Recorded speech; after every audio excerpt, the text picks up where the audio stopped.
నమస్కారం, సుఖీభావ్కు స్వాగతం. ఈరోజు సుఖీభావ్లో మైగ్రేన్తో బాధపడుతున్నారా?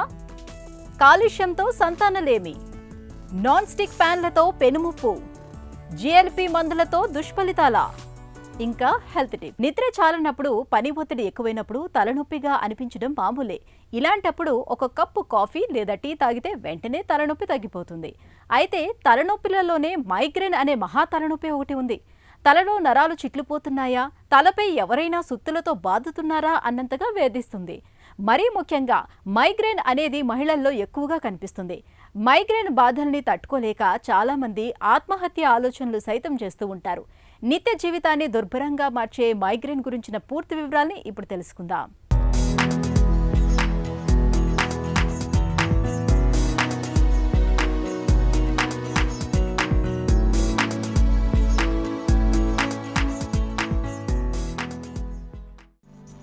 మైగ్రేన్ తలలో ఒకవైపు మాత్రమే వేధించే ఒక రకమైన తలనొప్పి.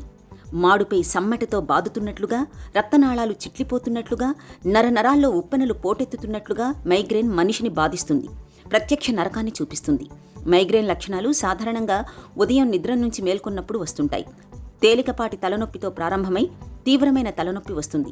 కొందరిలో వాంతి అవుతున్నట్లుగాను, మరికొందరిలో వాంతులతో కూడిన తలనొప్పి ఉంటుంది. అధిక వెలుతుర్ని, శబ్దాలను భరించలేరు. కళ్ల ముందు వెలుతురు చుక్కల్లాగా కూడా కనిపిస్తుంటుంది. ముఖంలో ఒక భాగంలో కానీ, లేదా ఒక చెయ్యి, ఒక కాలులో తిమ్మిరి పట్టినట్లుగా, సూదులతో గుచ్చినట్లుగా అనిపిస్తుంటుంది. కళ్ళు తిరగడం, బలహీనత, మాట్లాడటానికి కాస్త ఇబ్బంది పడుతుంటారు. ఈ లక్షణాలతో పాటు తలలో నరాలు చిట్లిపోతున్నాయా, తలపై సుత్తితో బాదుతున్నారా అన్నంతగా నొప్పి ఉంటుంది. మహిళల్లో నెలసరికి ముందు, నెలసరి రోజుల్లో మైగ్రేన్ బాధలు అధికంగా ఉంటాయి. మైగ్రేన్ తలనొప్పికి రెండు ఇంపార్టెంట్ కారణాలు ఉంటాయి. ఒకటి ఏంటంటే జెనెటిక్ ఫ్యాక్టర్ అనేది కంపల్సరీగా ఉంటుంది. అంటే సపోజ్ మదర్కో ఫాదరో ఈ మైగ్రేన్ తలనొప్పితో బాధపడుతుంటే వాళ్ళ పిల్లలకు వచ్చే ఛాన్స్ 50%, అంటే 50-60% వాళ్ళ పిల్లలు దీంతో ఎఫెక్ట్ కావచ్చు.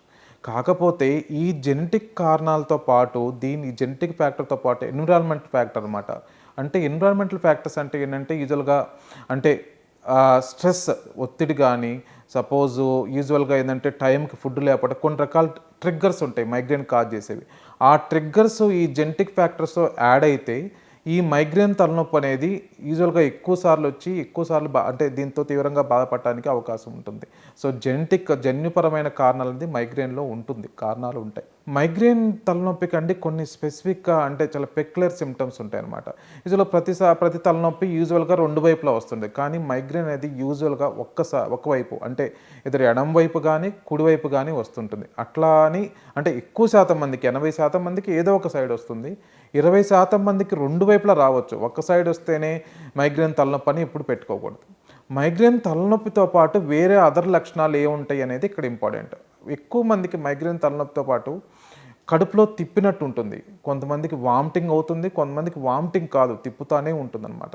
తర్వాత వాళ్ళకి సౌండ్స్ వింటే చికాగ్గా, మనుషులతో మాట్లాడిన చికాగ్గా ఉంటుంది. లైట్స్ చూసినప్పుడు కూడా వాళ్ళు చికాగ్గా ఉంటారు. వాళ్ళు ఏంటంటే డార్క్ రూమ్, అంటే ఏదైనా రూమ్లోకి వెళ్ళి తలుపేసుకొని పడుకోవాలంటే డార్క్ రూమ్ ప్రిఫరెన్స్ అనమాట, అట్లా ఉంటుంది. ఆ టైంలో తల మీద కొంతమంది చెయ్యి కూడా పెట్టుకోలేరు. అంటే అంత తలనరాలు అదురుతున్నట్టు వాళ్ళకు ఉంటుందన్నమాట. అంటే తల అంతా పచ్చి కురుపులాగా ఉందని చెప్తారు వాళ్ళ, అంటే మన పేషెంట్ లాంగ్వేజ్లో. సో ఇలాంటి లక్షణాలు అవి మైగ్రేన్ తలనొప్పితో, అంటే తలనొప్పితో పాటు వికారంగా ఉండటము, సౌండ్స్ విన్న చికాగ్గా ఉండటము, లైట్స్ చూసిన చికాగ్గా ఉంటాం, కొంతమంది తలంతా తిరుగుతున్నట్టు ఉంటుంది, కొంతమంది కళ్ళు మసకలు బారుతున్నట్టు ఉంటాయి. సో ఈ తలనొప్పితో పాటు వేరే లక్షణాలు ఏమైనా ఉన్నాయా అనేది కూడా మనకి మైగ్రేన్ డయాగ్నోసిస్లో ఉపయోగపడుతూ ఉంటుంది. మైగ్రేన్కు కొన్ని ప్రత్యేకమైన కారణాలు ప్రేరేపకాలుగా పనిచేస్తుంటాయి.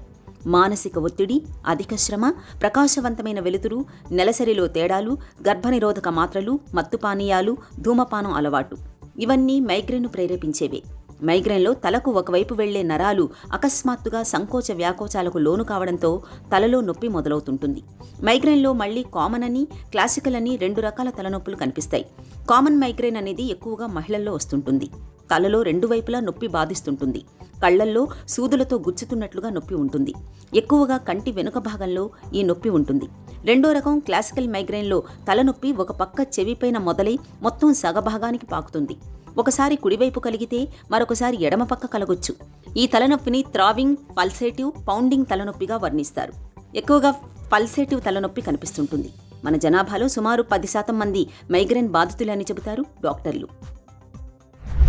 యూజువల్గా అండి మైగ్రేన్ తలనొప్పి కామన్ ఏజ్ గ్రూప్ ఏంటంటే 18 నుంచి 40 ఏళ్ళ వయసులో వాళ్ళకి అధికంగా ఇబ్బంది వస్తుంటుంది. ఎందుకంటే ఈ వయసులో స్ట్రెస్ కానీ, చదువు స్ట్రెస్ కానీ, జాబ్ స్ట్రెస్ కానీ అట్లాంటివి ఎక్కువ ఉంటాయి. కామన్గా మహిళల్లో అధికంగా ఉంటుంది. మగవారితో పోల్చుకుంటే మహిళల్లో 18 నుంచి 40 ఏళ్ళ వయసులో వచ్చిన వారికి 40 ఏళ్ళ వయసులో వారికి ఈ మైగ్రేన్ వచ్చే ఛాన్స్ అధికంగా ఉంటుంది. ఇంకో ఇంపార్టెంట్ పాయింట్ ఏంటంటే మెన్సెస్ టైంలో కొంతమందికి పీరియడ్స్ వచ్చే 2-3 రోజుల ముందు ఈ తలనొప్పి స్టార్ట్ అవుతుంటుంది అనమాట. ఎందుకంటే హార్మోనల్ ఫ్యాక్టర్స్ కూడా ఈ మైగ్రేన్ తలనొప్పి మీద ప్రభావం చూపిస్తూ ఉంటాయి. సో అందుకనే మైగ్రేన్ ఎక్కువగా 18 నుంచి 40 ఏళ్ళ వయసులో ఉన్న ఆడవారిలో అధికంగా వస్తుంటుంది. యూజువల్గా అండి మైగ్రేన్ తలనొప్పి అనేది యాక్చువల్గా ఇట్స్ ఏ క్లినికల్ డయాగ్నోస్. అంటే పేషెంట్ యొక్క తలనొప్పి లక్షణాలు బట్టి మనకి డయాగ్నోస్ అనేది తెలిసిపోతుంది. యూజువల్గా మైగ్రేన్ వాళ్ళకి సిటీ స్కాను, ఎంఆర్ఐ స్కాన్ అనేది నార్మల్గా ఉంటాయి. వాళ్ళకి ఆ టెస్ట్ చేయించినప్పుడు మేజర్ చేంజెస్ ఉండవు. కొంతమందికి ఎంఆర్ఐలో చిన్న చిన్న రక్తనాలు కొంచెం స్ట్రైన్ అయినట్టు స్మాల్ వెజల్ చేంజెస్ అని ఇస్తారు అంతే. అంటే యూజువల్గా క్లినికల్గా స్ట్రాంగ్ అంటే సిమ్టమ్స్ లాంగ్ టర్మ్ హిస్టరీ అంటే ఒక 3 to 5 years నుంచి నాకు సిమ్టమ్స్ ఉన్నాయంటే యూజువల్గా స్కాన్ కూడా అవసరం ఉండదు. మందులతోనే యూజువల్గా మెడిసిన్ స్టార్ట్ చేస్తున్నాం. కొంతమందికి ఫస్ట్ టైం వచ్చింది, కొంచెం ఎటిపికల్గా సిమ్టమ్స్ ఉన్నాయంటే అలాంటి వారికి స్కాన్ చేసుకొని వేరే కారణాలు ఏమైనా ఉన్నాయని రూల్ అవుట్ చేసుకుంటాం. మైగ్రేన్ వాళ్ళకి స్కాన్స్ అనేది యూజువల్గా నార్మల్గా ఉంటుంది. మైగ్రేన్కి 2 రకాలుగా చికిత్స ఉంటుంది.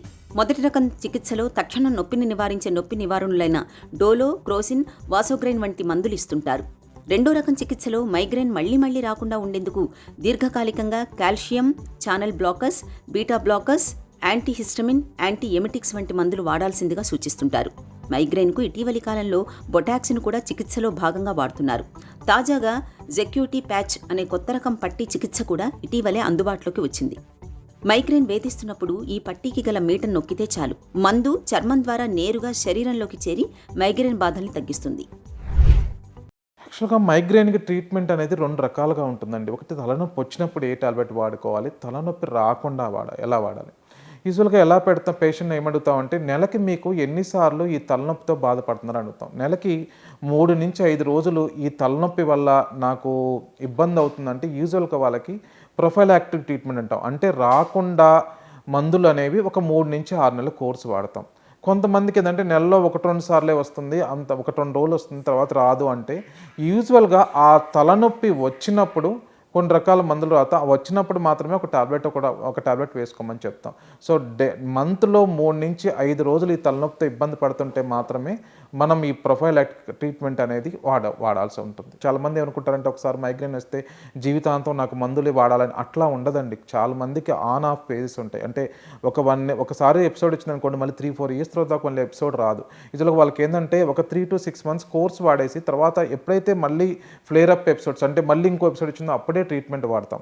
రెండో థింగ్ ఏంటంటే ఆ ట్రిగ్గర్స్, కారణాలు నాకు ఎందుకు వస్తున్నాయి, నేను స్ట్రెస్ పడటం వల్ల వస్తుందా, లేకపోతే నాకు స్లీప్ ప్యాటర్న్ సరిగ్గా లేదా, నేను ఫోన్ ఎక్కువ చూడటం వల్ల నాకు ఈ హెడేక్ ట్రిగ్గర్ అవుతుందా, కారణాలు ఐడెంటిఫై చేసి వాటిని వీలైనంతగా దూరం పెట్టుకోవడం ఇంపార్టెంట్. తర్వాత ఏంటంటే వెయిట్ని కంట్రోల్ పెట్టుకోవాలి, రెగ్యులర్గా ఎక్సర్సైజ్ చేసుకోవాలి, మెడిటేషన్, యోగా అలాంటివి చేసుకుంటే యూజువల్గా మైండ్ కామ్గా ఉంటే యూజువల్గా మైగ్రేన్ హెడేక్ నుంచి మనం దూరంగా ఉండొచ్చండి. మైగ్రేన్ను నివారించుకోవడానికి జీవనశైలిలో తగిన జాగ్రత్తలు తీసుకోవాలి. నిత్యం ఎదురయ్యే ఒత్తిళ్లు, ఆందోళనలు తట్టుకునేందుకు యోగా, ధ్యానం, ప్రాణాయామాల్ని ఆచరించాలి. నిత్యం కాసేపైనా నడవాలి. ధూమపానం, మద్యపానం వంటి అలవాట్లు ఉన్నట్లయితే వాటిని వెంటనే విడనాడాలి. ఇక పడని ఆహారాలు, పానీయాలకు దూరంగా ఉండటమే మేలు. మైగ్రేన్ మందుల విషయంలో కూడా జాగ్రత్తగా ఉండాలి. డాక్టర్ చెప్పిన మోతాదులో మాత్రమే మందుల్ని వాడాలి. ఇలా అన్ని రకాలుగా తగిన జాగ్రత్తలు తీసుకోవడం ద్వారా మైగ్రేన్ ముప్పును చాలా వరకు నివారించుకోవచ్చు. తీవ్రమైన కాలుష్యం మూలంగా క్యాన్సర్ల ముప్పు ఉంటుందని తెలుసు. కాలుష్యం ధాటికి గుండె జబ్బుల తాకిడి కూడా పెరుగుతున్నట్లు పలు అధ్యయనాల్లో ఇప్పటికే వెల్లడైంది. తాజాగా సంతానలేమి కూడా ఈ సమస్యల జాబితాలోకి వచ్చి చేరింది. కాలుష్య కాసారాలకు దగ్గరగా ఉండే మహిళల్లో సంతాన సామర్థ్యం తగ్గుతున్నట్లు నిపుణులు చెబుతున్నారు. చాలా కాలంగా వాయు కాలుష్యానికి గురవుతున్నప్పుడు ఆ ప్రభావం మహిళల పునరుత్పత్తి వ్యవస్థపై ఎలాంటి ప్రభావం చూపుతుందో ఇప్పుడు తెలుసుకుందాం. గర్భధారణ సమయంలో కూడా వాతావరణం కూడా శుభ్రంగా ఉండేటట్టు చూసుకోవాలి. వీలైనంత వరకు ఎక్కువ బయటికి, అంటే ట్రాఫిక్ టైం ఎక్కువ పీక్ అవర్స్లో కూడా బయటికి కొంచెం ఏదైతే విషవాయువులు ఎక్కువ ఉంటాయో ఆ టైంలో కొంచెం ఏదైనా అత్యవసరమైన పని లేకపోతే గనక బయటికి రాకోకుండా ఉంటే కొంచెం మంచిగా ఉంది. ఒకవేళ బయటికి వచ్చినా కూడా కొంచెం మాస్కులు ధరించడం వల్ల, మెయిన్గా N95 మాస్కులు ధరించడం వల్ల కూడా ఆ గాలిలో ఉండే ఆ రసాయనాలు కూడా మనకి కొంచెం లోపల ఊపిరితిత్తుల్లోకి వెళ్ళకోకుండా మనం నివారించుకునే అవకాశం ఉంటుంది. అట్లాగే పౌష్టికాహారం, గర్భిణీ స్త్రీల్లో మంచి ఆహారం తీసుకోవటం వల్ల కూడా రోగనిరోధక శక్తి అనేది కూడా పెంచుకోవచ్చు. ఎక్కువ నీరు తాగాలి, బాగా హైడ్రేట్ అవ్వాలి. ఎక్కువ నీరు తాగటం వల్ల కూడా మన బాడీలో ఉన్న మలినం కూడా బయటికి పాస్ అయ్యే అవకాశం ఉంటుంది. ఇంటి దగ్గర కొంచెం ప్రశాంతమైన వాతావరణం కలిగి ఉండటం, ఎక్కువ చెట్లు నాటుకోవటం, ఇంట్లో కూడా కొంచెం మొక్కలు పెంచుకోవటం, ఏదైతే గాలి శుద్ధిపరుస్తుందో అలాంటి మొక్కలు పెంచుకుంటే కొంచెం ఆ గాలిలో విషవాయువులు అవి కొంచెం తగ్గే అవకాశం ఉంటుంది. అండ్ ధూమపానం చేసే వాళ్ళ దగ్గరికి కూడా వీలైనంతగా దూరంగా ఉండి అవి పీల్చుకోకుండా ఉంటే కొంచెం మనం దీన్ని తగ్గించుకునే అవకాశాలు ఉంటాయి. అట్లాగే నీరు కొంచెం ఎక్కువ తీసుకోవాలి, క్రమం తప్పకుండా వ్యాయామం కూడా చేయాలి. అండ్ వీలైనంత వరకు కూడా మనం వాహనాలు కూడా కొంచెం తగ్గించుకొని పబ్లిక్ ట్రాన్స్పోర్ట్స్ కూడా వాడుకుంటే కొంచెం ఈ గాలిలో ఉండే ఆ విషవాయువులు కూడా కొంచెం తగ్గించే అవకాశం ఉంటుంది. వంటగదిలో ఇప్పుడంతా నాన్ స్టిక్ పాత్రలదే హవా. ఆహార పదార్థాలు అడుగంటవని, నూనె తక్కువగా పడుతుందని ఆధునిక మహిళలు నాన్ స్టిక్ ప్యాన్ల వాడకానికి మొగ్గు చూపుతున్నారు. అయితే నాన్ స్టిక్ పాత్రలతో ప్రమాదాలు లేకపోలేదని హెచ్చరిస్తున్నారు నిపుణులు.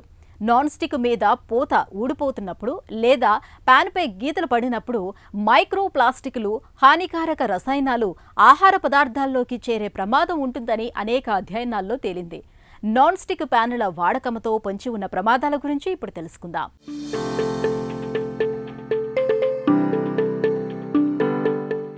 అడుగంటకుండా ఉండేందుకు, ఎక్కువ వేడిపై కాల్చేందుకు నాన్ స్టిక్ ప్యాన్లను ఎక్కువగా వాడుతూ ఉంటాం. శుభ్రం చేసుకునేందుకు సులువుగా, నూనె ఉపయోగం తక్కువ కారణంగా వీటికి ఆదరణ కూడా ఎక్కువగానే ఉంటుంది. అయితే ఎక్కువ కాలం వాడినా, గీతలు పడిన నాన్ స్టిక్ ప్యాన్లతో మాత్రం జాగ్రత్త అంటున్నారు నిపుణులు. నాన్ స్టిక్ ప్యాన్లకు టెఫ్లాన్ పూత పూస్తారు. ఆహారం అంటకుండా వేడిని తట్టుకోవటానికి ఇది ఉపయోగపడుతుంది. టెఫ్లాన్ నేరుగా క్యాన్సర్ కారకం, కార్సినోజెనిక్ కాదు. అయితే టెఫ్లాన్ అనేది పాలీఫ్లోరో ఆక్టానోయిక్ యాసిడ్తో తయారవుతుంది. ఇది పెద్ద రసాయన సమూహం.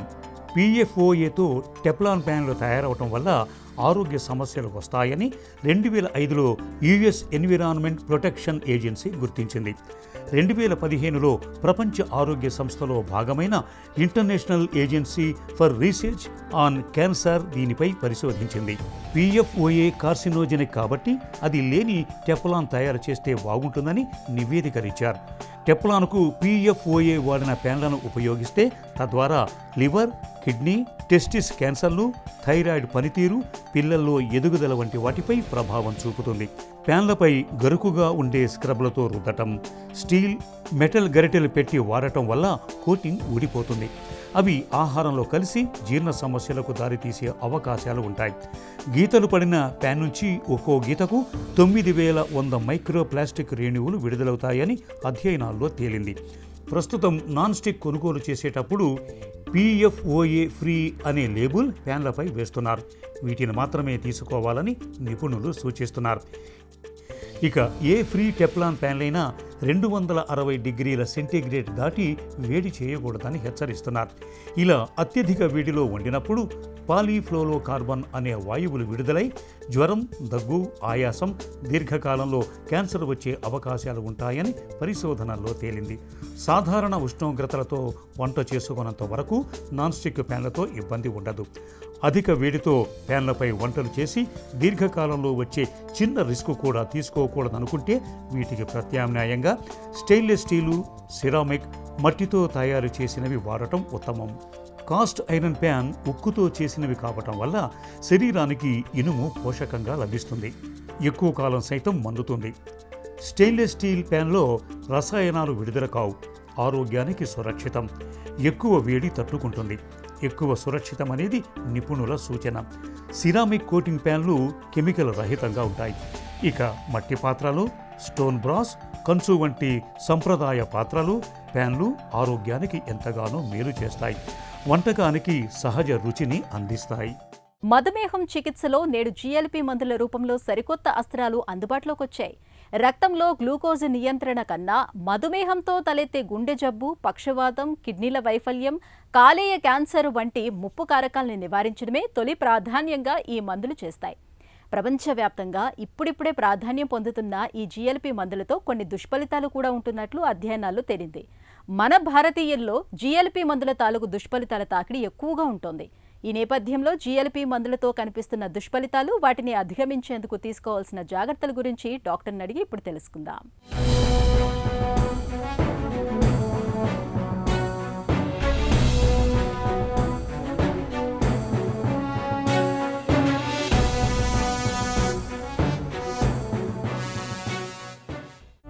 మధుమేహానికి కొత్తగా వచ్చిన జీఎల్పీ మందులతో దుష్ఫలితాలు ఉంటున్నాయా? ఈ మందులు వాడడానికి ఈ మధ్యకాలంలో మన భారత ప్రభుత్వ నియంత్రణ సంస్థలు, ఈ ఔషధ నియంత్రణ సంస్థలు అంటే మన డ్రగ్ కంట్రోలర్స్ పర్మిషన్ ఇచ్చారన్నమాట, ఆమోదాలు తెలిపారు.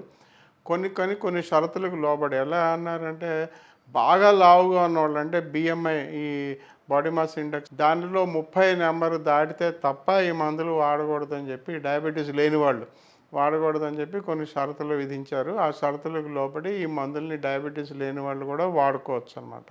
కాకపోతే అసలు ఈ మందుల్లో ఉన్నటువంటి మరొక ముఖ్యమైన ప్రయోజనం ఏంటంటే బరువు తగ్గుతున్నారు. అంటే దాదాపు కొంతమంది 5 కిలోల నుంచి 30 కిలోల వరకు కూడా తగ్గుతున్నారు అన్నమాట.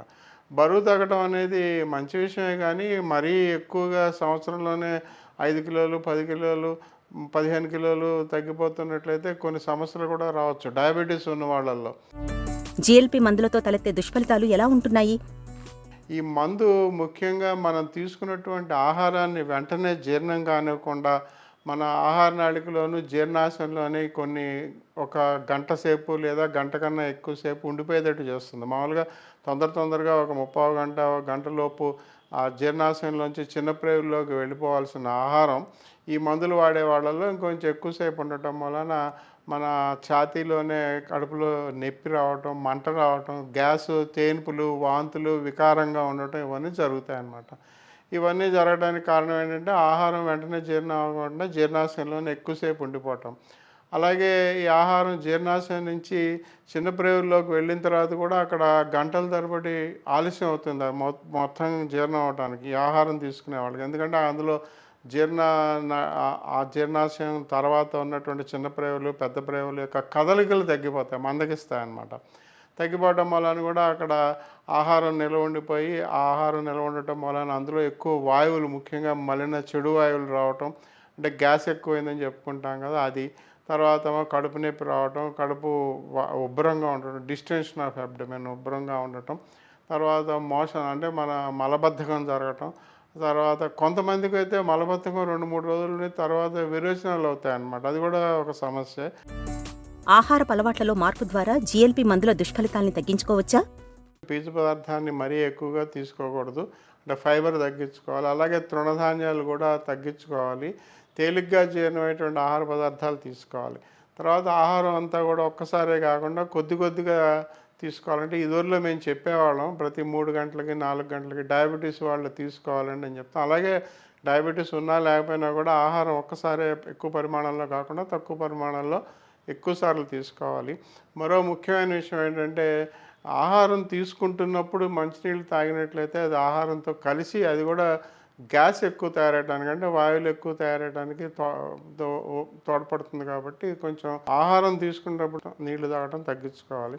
ఇవన్నీ ఏంటంటే డయాబెటీస్లో మేము ఏవైతే చెయ్యాలని చెప్పామో అవన్నీ కూడా కొంచెం తగ్గించుకోవాలి. నీరు తక్కువ తాగాలి అంటే ఆహారం తీసుకునేటప్పుడు. తర్వాత ఈ పీచు పదార్థం తగ్గించుకోవాలి, తృణధాన్యాలు తగ్గించుకోవాలి. ఇవన్నీ కాకుండా వేరే విషయాలు ఏదైతే ఆర్టిఫిషియల్ స్వీట్నర్స్, మన కృత్రిమంగా తీపి కలిగించేటువంటి పదార్థాలు, ఇప్పుడు మన ఈ సాక్రిన్ లాంటివి ఇవన్నీ ఉంటాయి కదా, ఇవన్నీ కూడా కడుపులో కడుపు జీర్ణశక్తిని ఇంకా తగ్గించేటువంటి అవకాశం ఉంది వాటితో. అలాగే కొన్ని ప్రోటీన్ మందులు, అంటే ప్రోటీన్ వాడటం అనేది ఇంపార్టెంటే, కానీ ప్రోటీన్ పౌడర్లు కొంతమందికి పడవ అనమాట. అందరికీ కాదు, కొంతమందికి.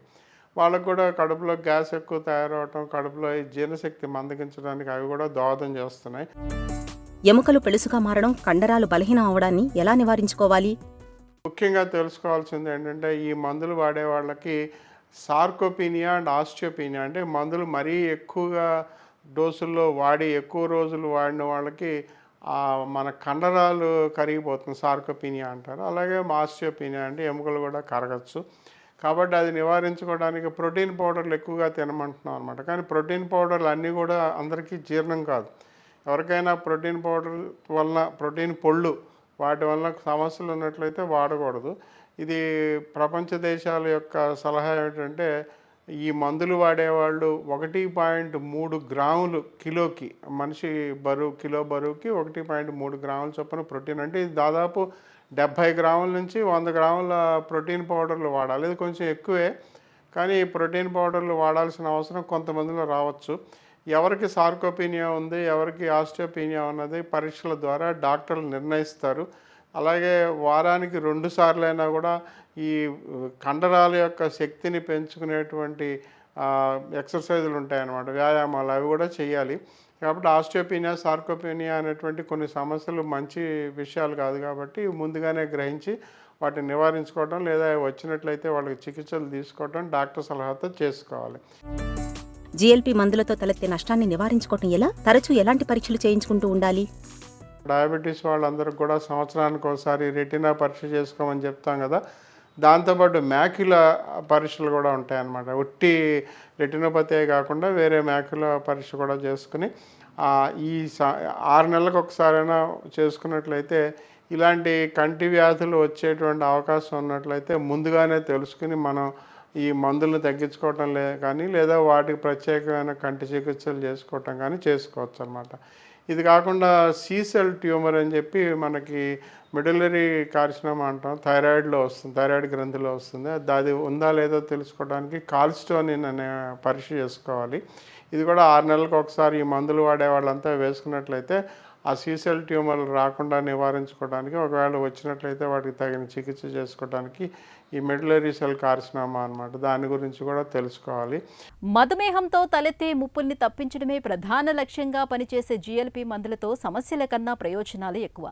జిఎల్పి మందులతో తలెత్తే చిన్నా చితకా సమస్యల్ని ఆహారపరమైన జాగ్రత్తలు తీసుకోవడం ద్వారా సులువుగానే అధిగమించవచ్చు. సమస్యల తాకిడి మరీ తీవ్రంగా ఉన్నప్పుడు డాక్టర్ని సంప్రదించి తగిన వైద్య సాయం పొందడం మేలు. ఒక చిన్న చిట్కా మీకోసం.